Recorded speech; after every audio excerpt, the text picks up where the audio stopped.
Let's see how this goes with this wind. What's going on, everyone? Jason with Wandering Grace Farm. I know in previous videos I've talked about our pollinator plots and wanting to get some flowers and grasses, some habitat for insects and birds, and obviously flowers to feed the bees and the hummingbirds as well. And I couldn't decide what it was that we wanted because so many varieties of grasses, so many varieties of types of flowers. And so I was down at Eckroats down in Oklahoma City, and they actually had a native pollinator mix, Oklahoma native pollinator mix, which we picked up. So that's what we're going to be broadcasting today, spreading out today. Don't know how it's going to be because it's a little windy. I bought this mix, I think about 1 or 2 months ago, calling for rain this week. Severe storms. So that's why I'm looking to spread out the seed today to try to get the rain and get it going. But it hasn't rained. I think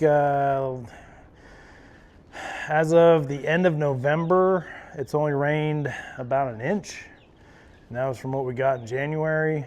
Not counting the snow. The snow might have added 1 inch or half an inch. So about 1.5 inches from the end of November through today. So what is that, 5 months?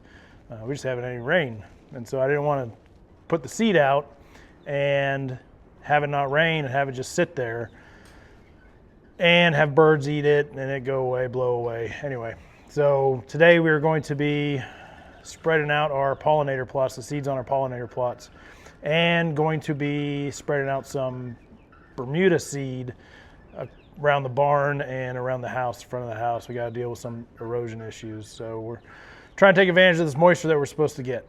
Here's the mix from Eckroat. It has a variety of grasses: Cytos grama, Indian grass, big blue stem, little blue stem, green spangle top, and switchgrass. And then the flowers, it has Plains coreopsis, purple prairie clover, Indian blanket, and black-eyed Susan. For those wondering the ratios of the mix, here's the ratios. This is what that seed mix is like. So this will be fun trying to hand broadcast in this wind. I'll be interested to see how that goes. Hopefully we don't lose too much of it. But then the Bermuda seed we're using is just the Scott's turf builder grass seed. Now the pollinator plots that we have laid out come up to about 1.7 acres. And so technically we would need more than 7 pounds, but 7 pounds is all we can do. So do what you can with what you got, with where you're at. And so something's better than nothing, and that's what we're gonna do today. So come along and let's see how this goes with this wind.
Tell you what, that Oklahoma wind is no joke. I don't know what it's blowing today, but it's been blowing nonstop for a few days now.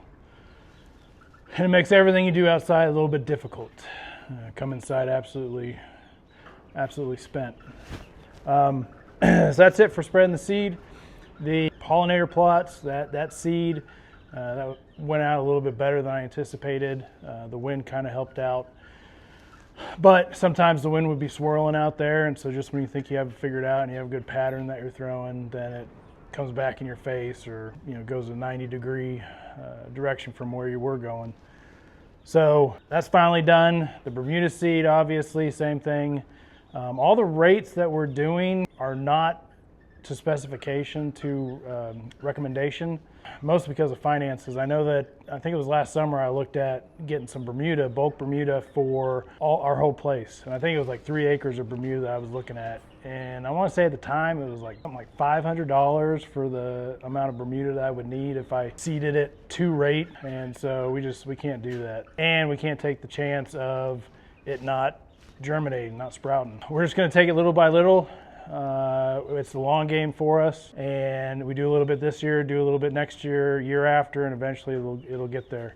I think with the pollinator plots, mowed it down this weekend, and the intent, the plan hopefully is don't touch it for the rest of the year and let what I just threw down, let that go to seed and spread that way. And so hopefully that whole thing's full of those grasses and those flowers by 2 or 3 years. But we added a little bit this year, we'll add a little bit next year. Let nature do its thing, don't cut it, let it go to seed, spread it seed naturally, and we'll see what happens. We're big proponents of do what you can with what you got, where you're at. And I don't remember who's attributed to saying that. It might have been somebody like Benjamin Franklin or something like that. And it's true. The ideal planting for the seed for us would be to get a no-till drill seeder, to where it just puts it in the ground. You don't risk birds or anything taking it. You don't risk the wind blowing it away.